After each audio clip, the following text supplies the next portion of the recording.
I still hear his words like a blade cutting through the years. You'll get nothing. She left everything to me. It wasn't just rejection, it was erasure, a verdict that my life, my sacrifices, and my worth had no place in the legacy we once built together. In that moment, the wound was deeper than money. It was the pain of being cast aside as though I had never mattered. Before we dive into today's story, I recommend you hit that subscribe button and turn on the notification bell so you never miss a new story filled with drama, resilience, and unexpected twists. If you enjoy this video, type 1 in the comments. If not, type 0 to let me know how I can make better content for you. Now, settle in, get comfortable, and maybe grab your favorite drink, because this is a tale you won't want to miss. Let's get started. I was 63 years old when the phone call arrived that would crack open a part of my life I had long sealed away. Most mornings in Portland, Maine followed the same rhythm. I rose before the fog lifted from the harbor, brewed a pot of coffee strong enough to keep me upright, and leaned against the chipped windowsill of my modest apartment. The view never changed. Boats bobbing against worn pilings, gulls bickering over scraps, the lighthouse blinking its slow, steady pulse. Life was pared down to essentials: a faded coat, boots that remembered storms, and the steady comfort of habits. My neighbors knew me as the retired harbor electrician, the man who could fix a tripped breaker or patch a line after a gale. I had once been proud of that work. There was satisfaction in wiring the veins of the waterfront, knowing every lighted pier owed a little spark to my hands. These days, the work was sporadic. Favors more than jobs, payment came in clam chowder or a nod of gratitude, and that was enough. On Friday evenings, I sat at Gull's Diner, ordered the same bowl of chowder, and read a week-old newspaper while the jukebox hummed. The waitresses barely needed to ask. Routine had become my anchor. But the city had another narrative for me, one I never spoke aloud. To them, I was the man Victoria Lane had left behind. My ex-wife's name carried weight in boardrooms and glossy magazines. She had built Ever Harbor Strategies into a multi-million-dollar enterprise, turning mergers and acquisitions into stepping stones that lifted her above everyone else. 15 years earlier, she had walked out with our son, Cole, and never glanced back. Where she went, spotlights followed. Where I remained, shadows deepened. I would sometimes see her face in the business section, framed by expensive lighting, eyes sharp with ambition. I rarely read the words, but I studied the lines that had hardened where laughter once lived. And always I wondered if she still remembered the man who fixed leaky faucets and made her laugh during the lean years. Cole followed her footsteps with precision. At 36, he spoke in acronyms and forecasts, his sentences dripping with strategy and return on investment. When he visited Portland, which grew less frequent as years passed, his suit jackets never wrinkled, and his shoes cost more than my rent. He looked at me with polite detachment, as though I were an outdated manual he no longer needed. Conversations were brief, perfunctory. He belonged to his mother's world, not mine. I had grown accustomed to being irrelevant.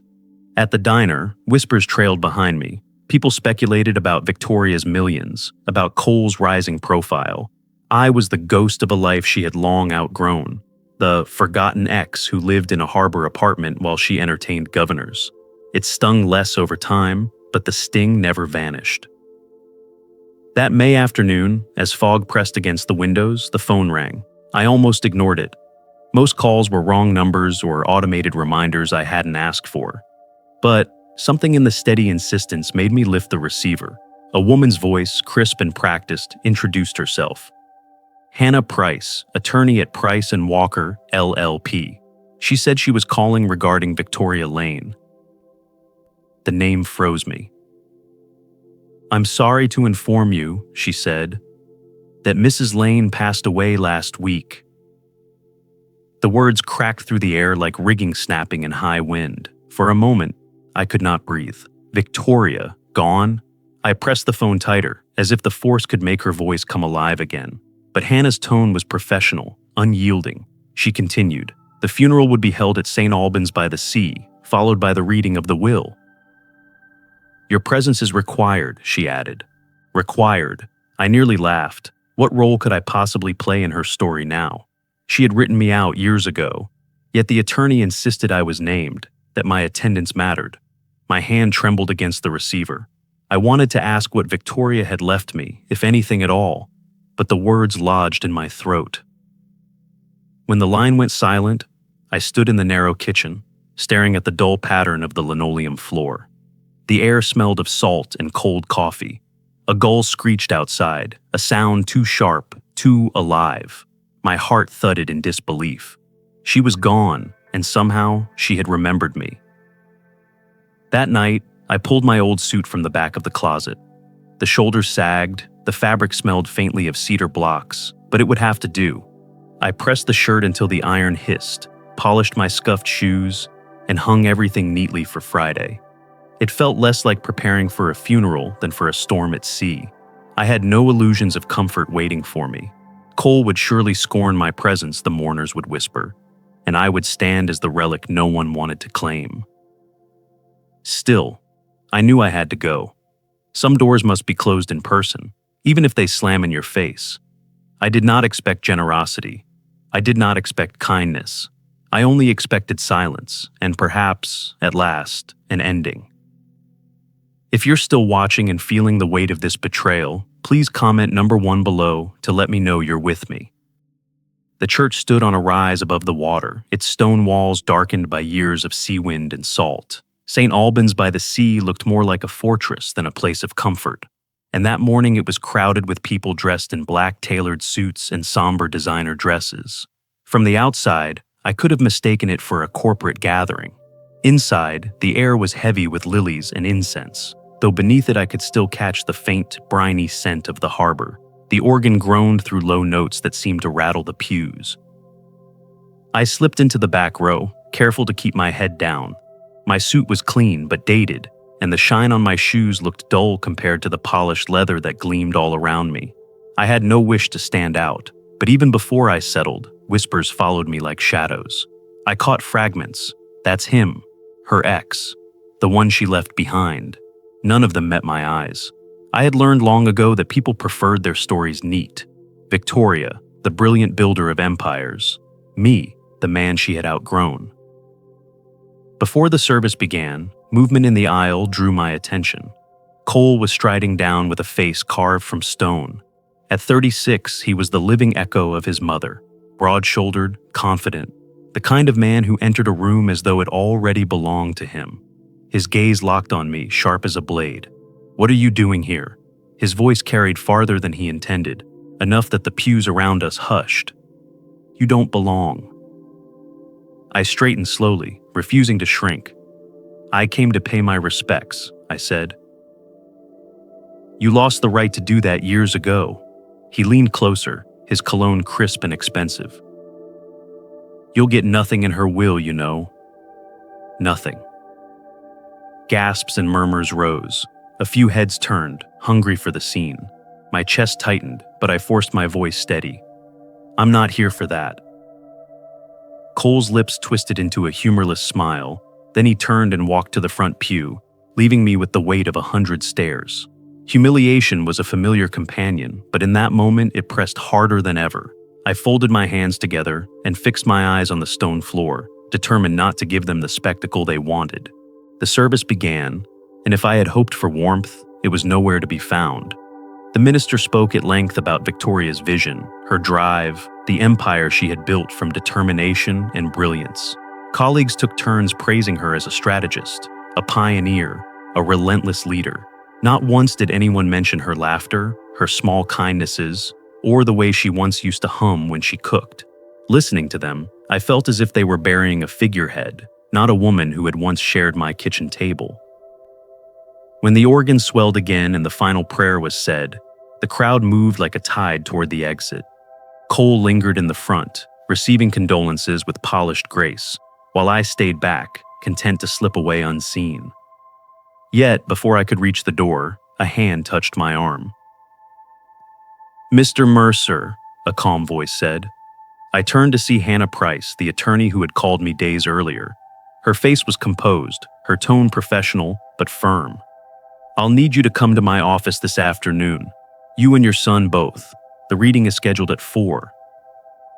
Cole overheard and stepped toward us, irritation flashing in his eyes. Is that necessary? He's not family anymore. Hannah met his gaze without flinching.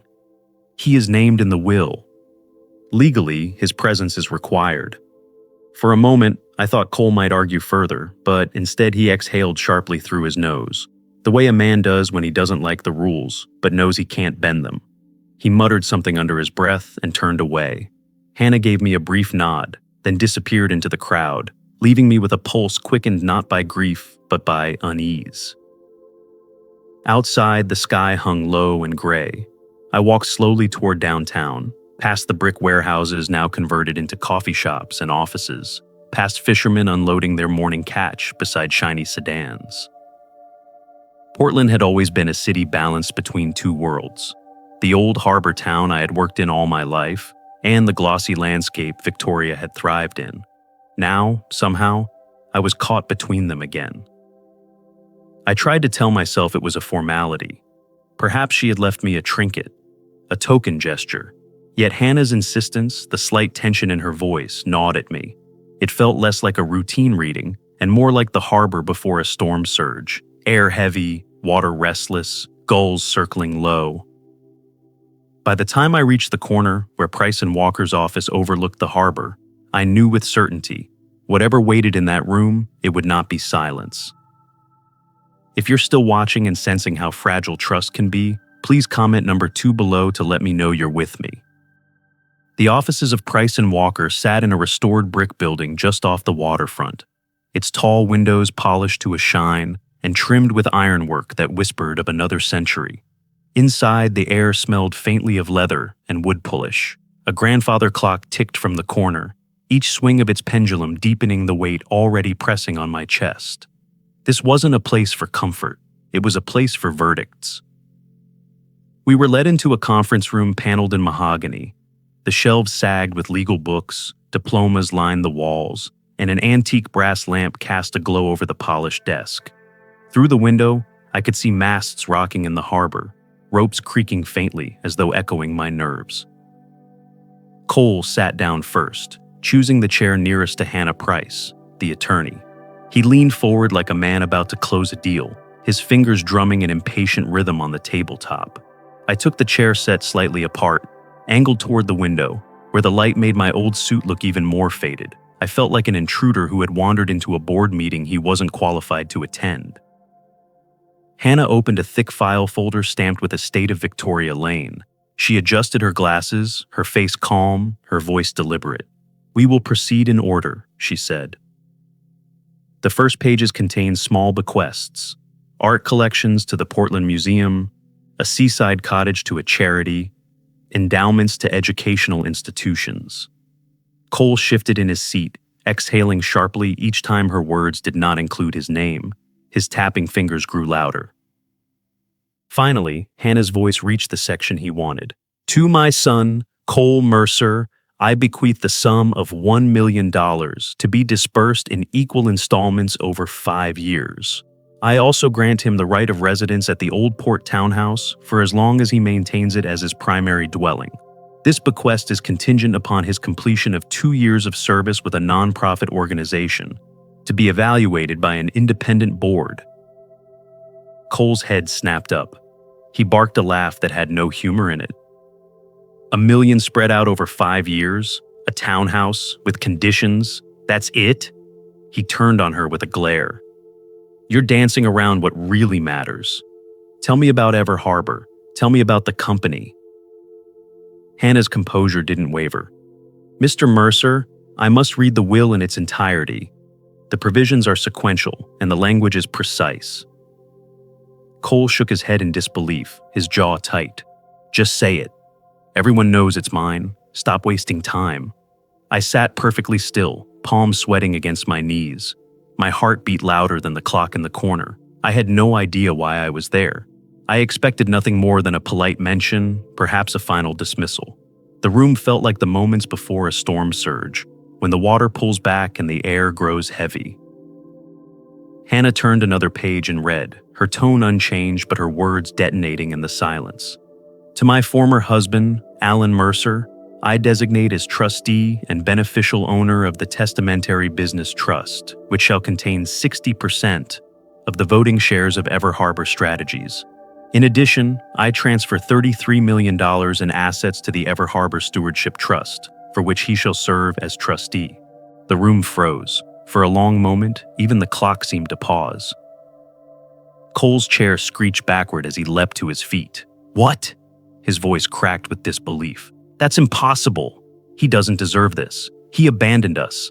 His face flushed crimson as he jabbed a finger in my direction. "He's nothing." I sat stunned, the words still rattling in my ears. Trustee, beneficial owner, 33 million. It was as if the walls had tilted, shifting gravity itself. Hannah raised her hand calmly. "There are further clauses," she said. She withdrew another document from the file, sliding it onto the desk.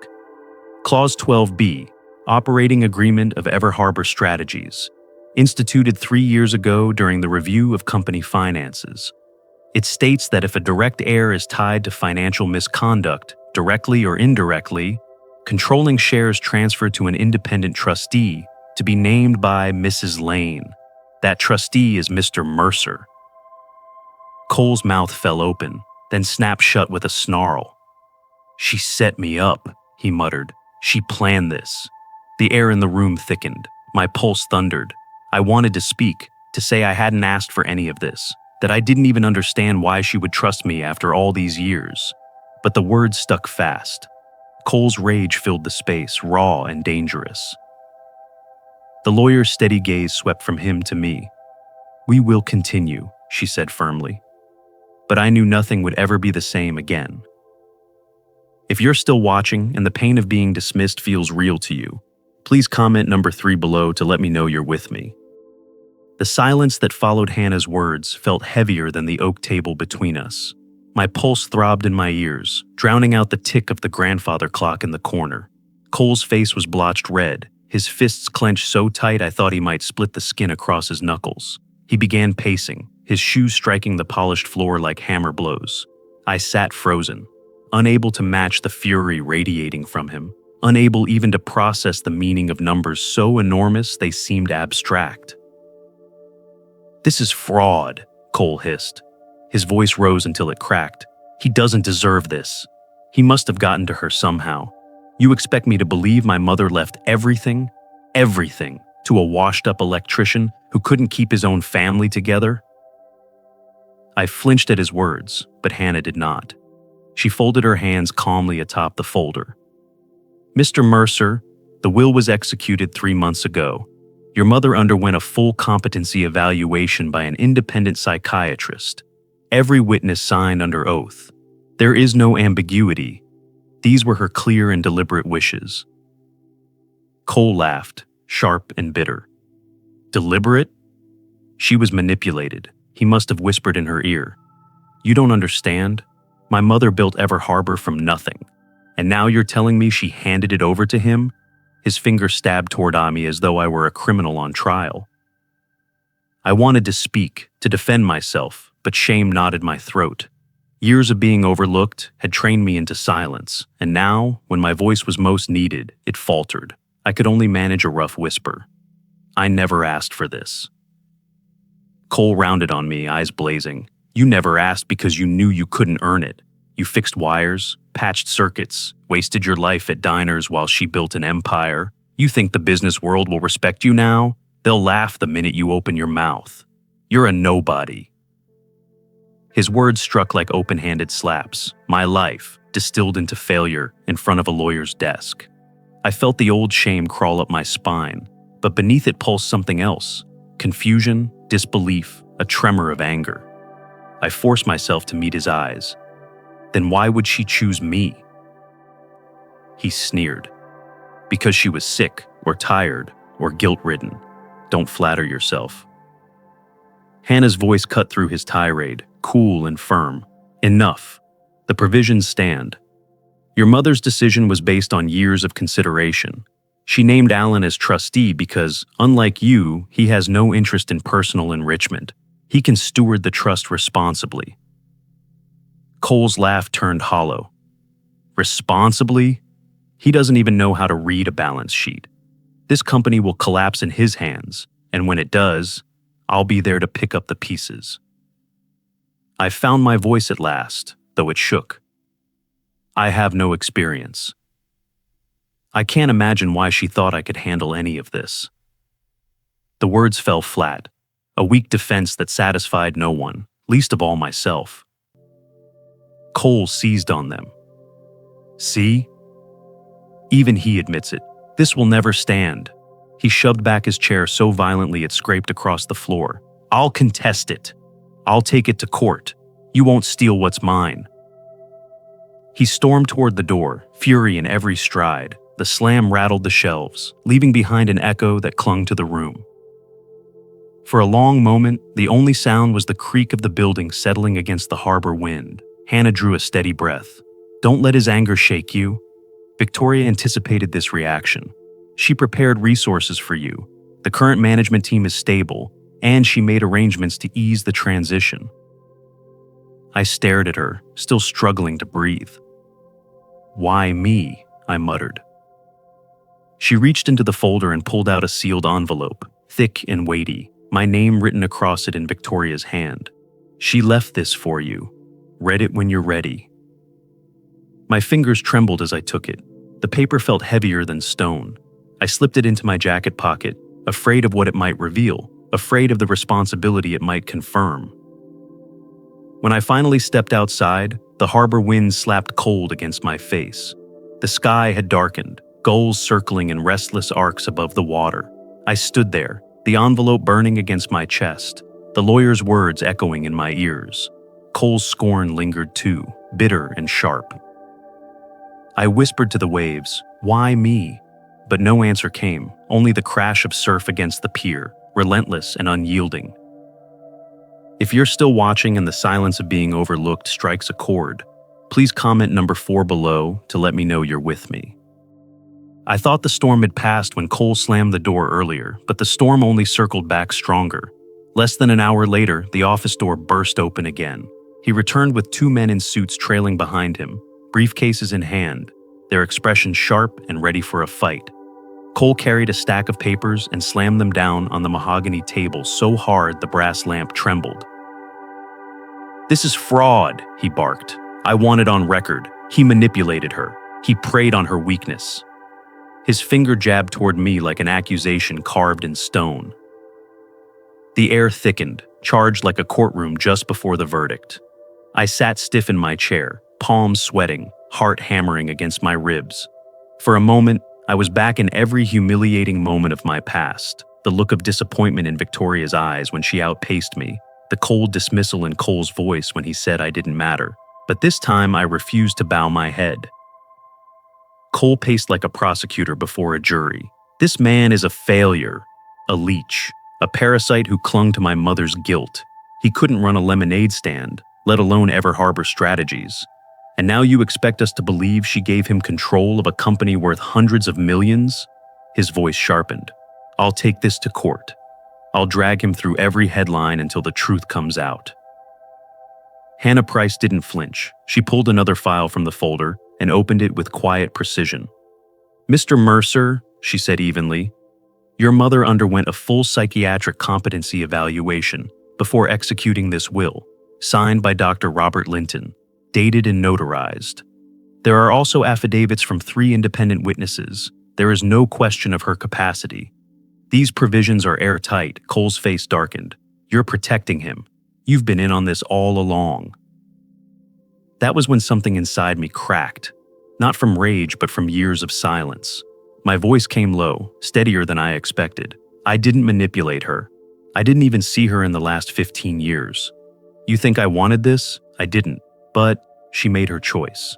She saw something in me you refused to see: honesty.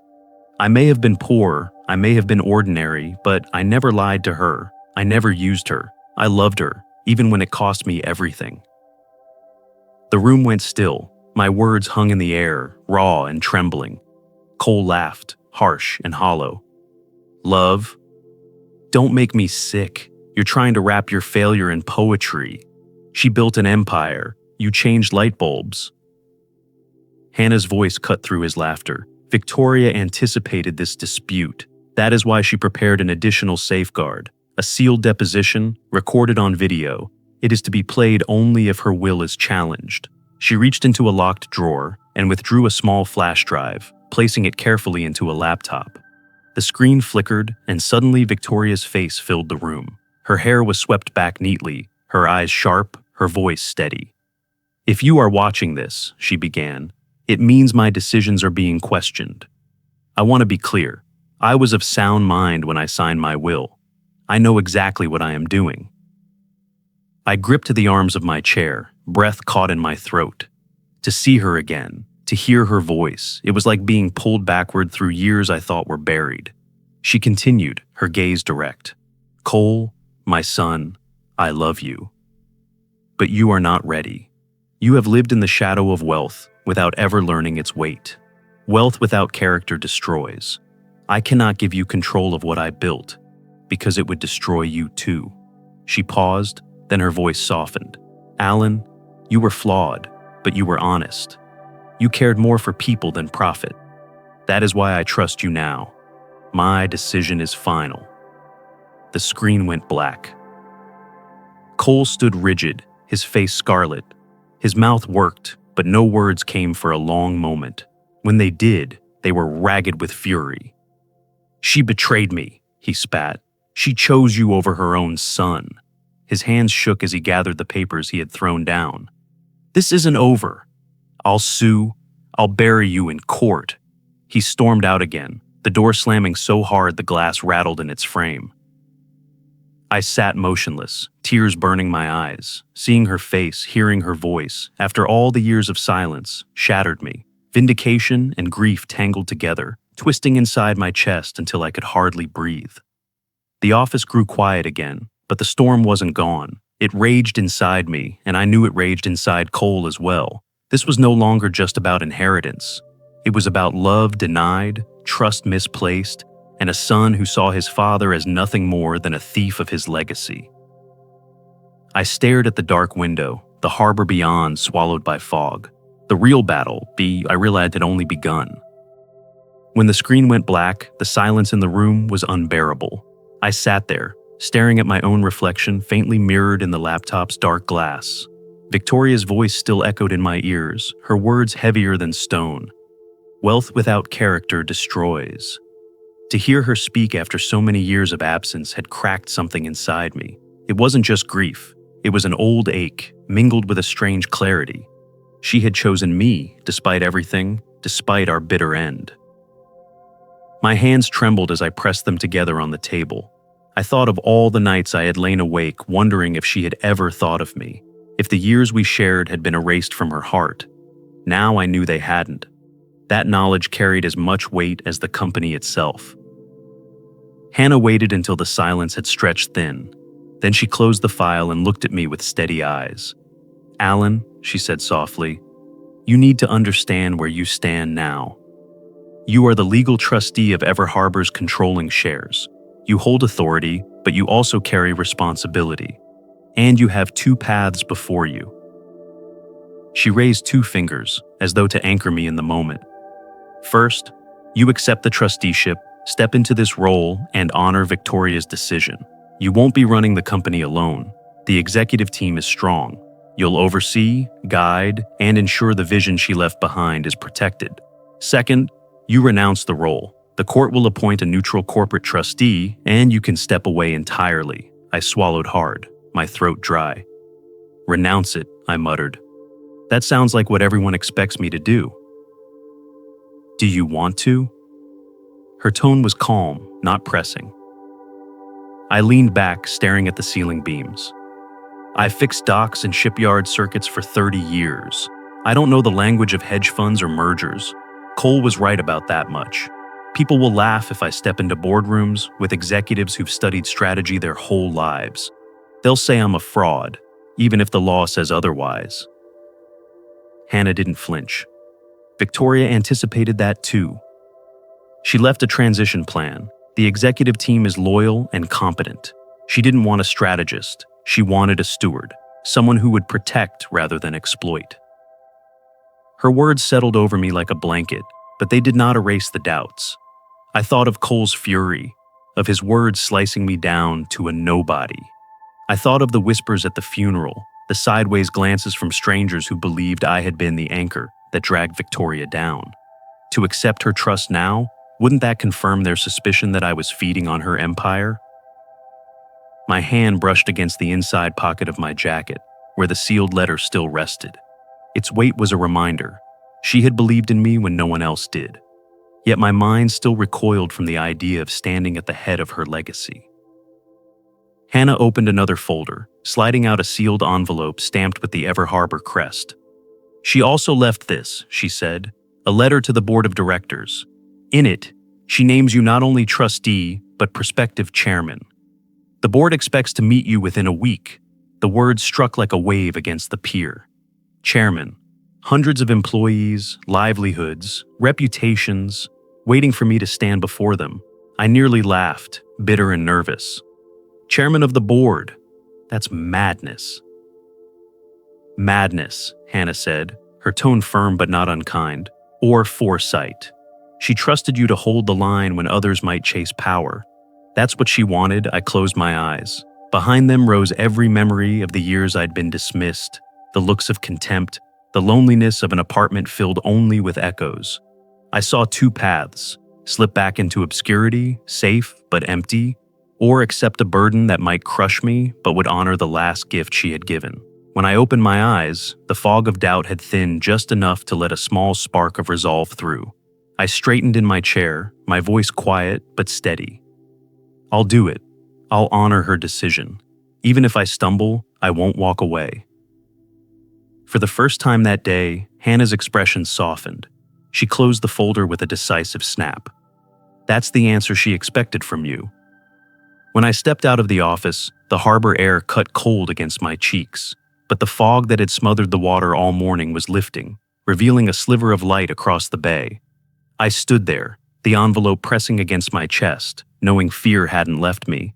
But something new had arrived alongside it: duty. And maybe, just maybe, a chance to prove that she had not been wrong. If you're still watching, and the weight of making that impossible choice keeps you hooked, please comment number 5 below to let me know you're with me. When I got back to my apartment that evening, the silence pressed harder than usual. The place was modest, 2 rooms above the harbor, with walls that carried the faint scent of salt and old wood. Normally, it was a comfort, my small retreat from the world. But that night it felt claustrophobic, as if the walls themselves were leaning in to remind me of the decision I had made. The envelope Hannah had given me sat untouched on the table, Victoria's handwriting stark against the cream paper. I couldn't bring myself to open it, not yet. By morning, whispers had already spread through Portland like a storm tide. At the diner, 2 fishermen lowered their voices as I walked past their booth. I caught words like lucky and undeserved. At the hardware store, an old acquaintance I'd known for years kept his eyes on the counter, pretending not to notice me. The harbor has always been a small world, and small worlds thrive on gossip. Now I was the headline, the ex-husband who somehow inherited millions from the woman who had outgrown him. Some said I'd stolen it. Others muttered I must have blackmailed her. No one said it aloud to my face, but I saw the looks, the way people leaned together when I walked by. It made me wonder if they'd always thought less of me and were just waiting for proof. Then came the newspaper articles. I opened the Portland Ledger one afternoon and nearly dropped my coffee. There was Cole's picture, standing tall in front of Ever Harbor's offices, his jaw set like steel. The headline read, "Son of late visionary challenges, father's control of company." In the interview, Cole accused me of manipulating Victoria, claiming I had poisoned her final years with guilt. He warned shareholders that the company would crumble under the stewardship of a man who had never balanced anything more complex than a checkbook. Reading his words hollowed me out. Shame burned so deep, I almost wished I could disappear into the cracks of the city. For a moment, I considered it, renouncing the trusteeship, letting the court appoint a stranger to handle the empire. Maybe then Cole would stop. Maybe then the town would forget me. But then I remembered Victoria's voice on the deposition video. Wealth without character destroys. She hadn't chosen me because I was brilliant or successful. She'd chosen me because I had never craved power. If I walked away now, I would be proving her wrong and proving Cole right. Hannah called me into her office 2 days later. She set down a stack of newspapers and shook her head. Cole's campaign is louder than it is strong, she said. The will is airtight. The deposition makes his claims impossible in court. You need to ignore the noise and focus on what matters. And what matters? I asked, my voice heavier than I intended. Responsibility, she replied simply. You've been entrusted with something enormous. The board of Ever Harbor expects to meet you in 3 days. That meeting will set the tone for everything that follows. Prepare yourself for that, not for gossip. Her words steadied me for a moment, but that night the doubts returned. I sat alone in my apartment, the envelope still on the table. My fingers hovered over it for hours before I finally tore it open. The handwriting was delicate, familiar.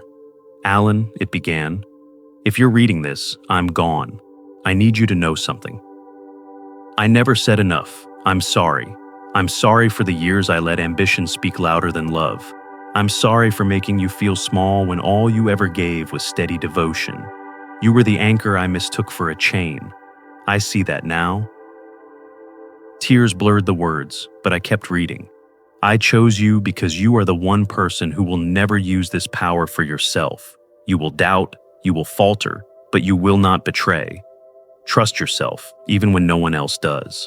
Please, Alan, don't let our son's anger blind you to your own worth.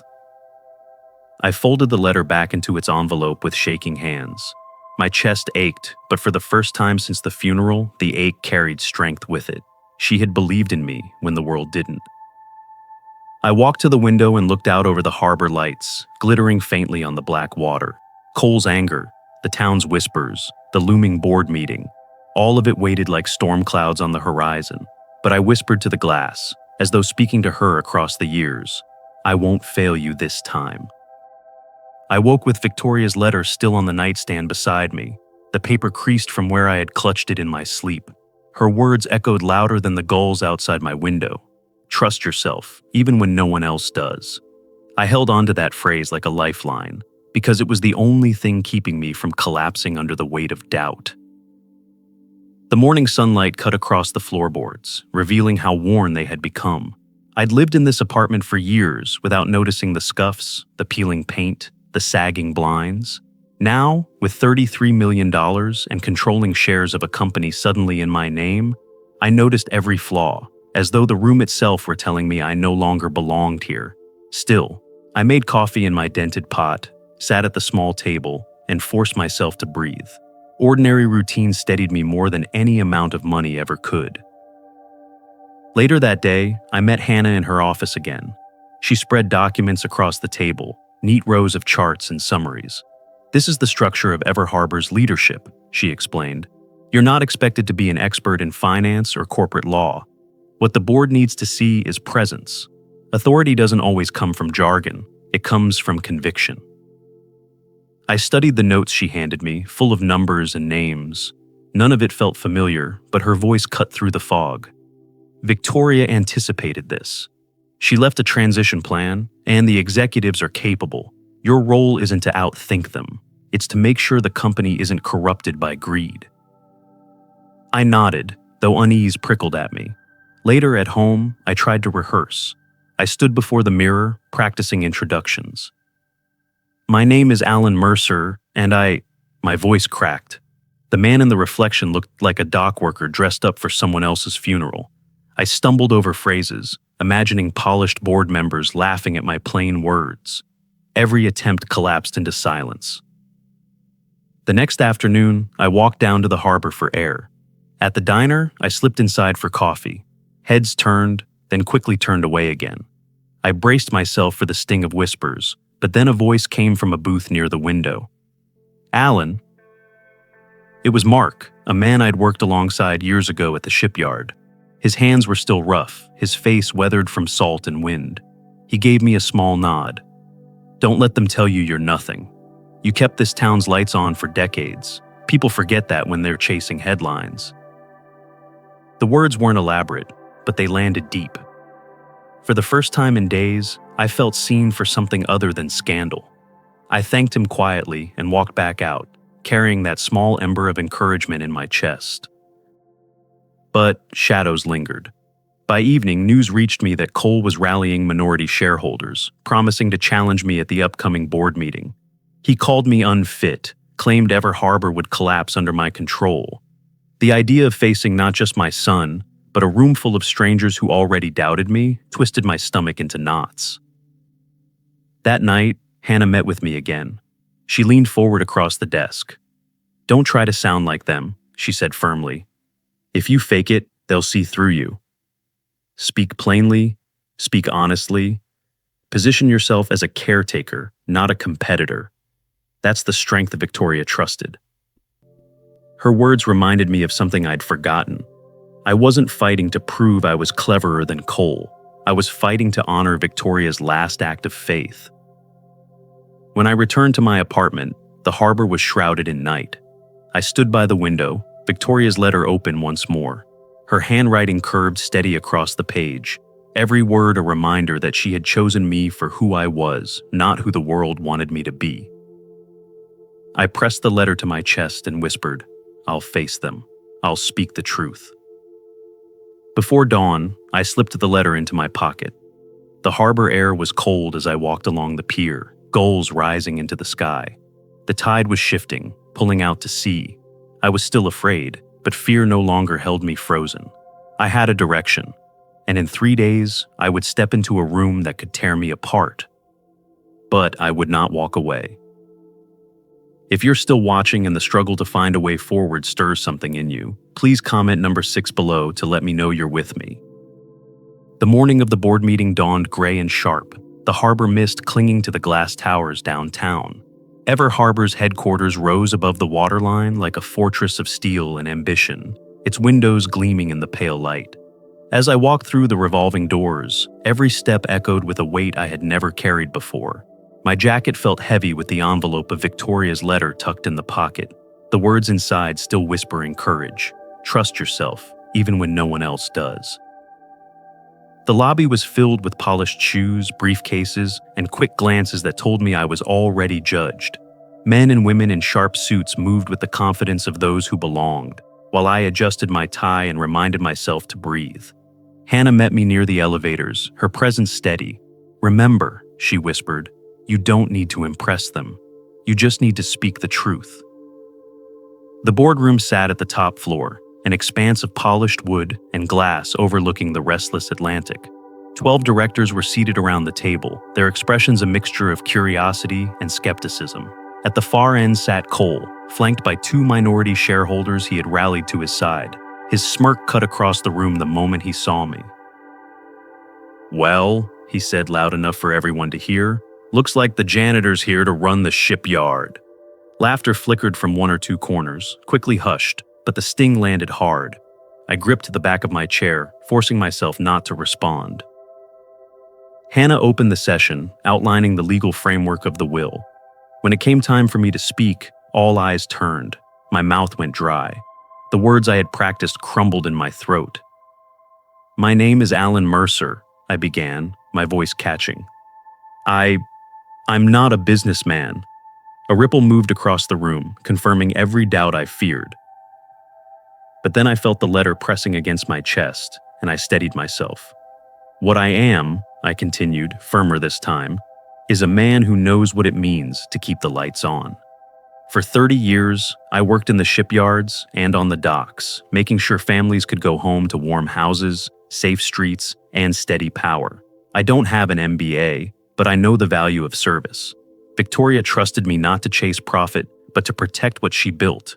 My role here isn't to reinvent Ever Harbor, it's to make sure it remains worthy of her name." The room fell quiet. A few directors shifted, uncertain. One woman leaned back, arms crossed, skepticism in her eyes. I could feel doubt hanging in the air like fog. Cole seized the moment. He shot to his feet. "This is pathetic," he spat. "He admits he doesn't know what he's doing. If you let him lead, this company will drown. My mother wanted growth, innovation, strength, not some sentimental lecture from a washed-up dock worker. He turned to the board, voice rising.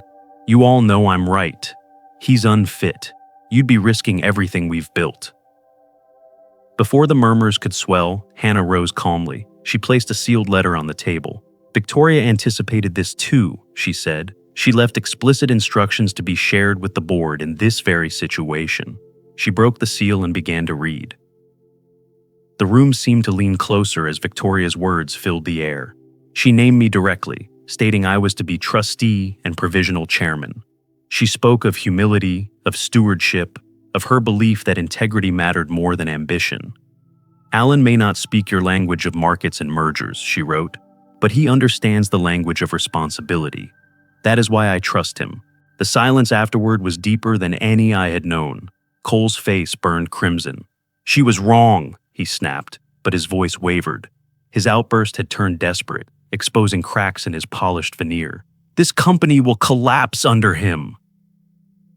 I didn't raise my voice. I simply looked at him and said, "This isn't about me winning or you losing, Cole. It's about honoring what she built." My words were quiet, but they landed harder than his shouting. The board conferred briefly, murmurs weaving around the room.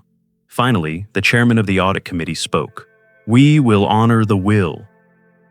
Mr. Mercer is confirmed as trustee and provisional chairman. A few nods followed. Respect, not warm, not enthusiastic, but genuine, began to flicker in their eyes. Cole gathered his papers with trembling hands, muttering under his breath. He stormed from the room, his shoes striking the floor like gunshots. When I finally stepped outside into the harbor air, the clouds had begun to break. Sunlight spilled across the water, gulls circling high above. For the first time in years, I didn't feel like a shadow of myself. I felt steady, recognized, not because I had proven I was smarter, but because I had stood firm in who I was. The wind off the Atlantic smelled sharp and clean, and for once it felt like a beginning. The day of the board meeting ended with the sky painted in strokes of orange and violet, the harbor below catching fragments of light like shattered glass. I walked slowly along the pier, my shoes tapping against the weathered planks, every sound softened by the steady roll of the tide. Relief washed over me, yet it was mixed with the unmistakable weight of responsibility. I had been confirmed as trustee, provisional chairman, and heir to a fortune I never sought. The victory did not feel like triumph, it felt like a summons. Cole's face haunted me more than the board's decision. His rage, his desperation, the way his voice cracked under the pressure. It wasn't only anger I saw, but grief. Grief for a mother whose validation he had built his life around. Grief for a legacy he believed was his by right. I wanted to resent him for the humiliation, for the lies he had spread, for the venom in every word he hurled at me. But beneath it all, he was still my son. His fury was a mask for wounds I had helped create by my absence. Healing those wounds might take years, perhaps it would never happen, but part of me refused to stop hoping. Back at my apartment, I unfolded Victoria's letter once again. The edges were frayed from how often I had handled it, yet her handwriting remained steady, graceful. I read the line that had carried me this far. "Trust yourself, even when no one else does." And then another. "You were the anchor I mistook for a chain." Tears blurred the ink, but this time they were not tears of despair. They were tears of recognition, of absolution. She had not only entrusted me with her company, she had entrusted me with her faith. I sat with that letter long into the night, letting her voice echo through my small apartment. For years, I had convinced myself that my life was one of quiet failure. Now I realized that quietness was not failure at all. It was integrity. Victoria had chosen me because she knew I would never use power as a weapon. I vowed then to lead differently than she had, to put people before profit, to measure success not by market share, but by the lives touched. The more I thought, the clearer the message became. We live in a society that worships ambition, crowns wealth as virtue, and mistakes status for worth. But I had spent decades in service, unseen and uncelebrated, keeping the harbor lights on and the homes warm. That service, humble as it was, held more truth than any empire built on entitlement. Recognition without character is hollow. Character without recognition still endures. As the night deepened, I began to see myself not as a man betrayed, but as a man restored.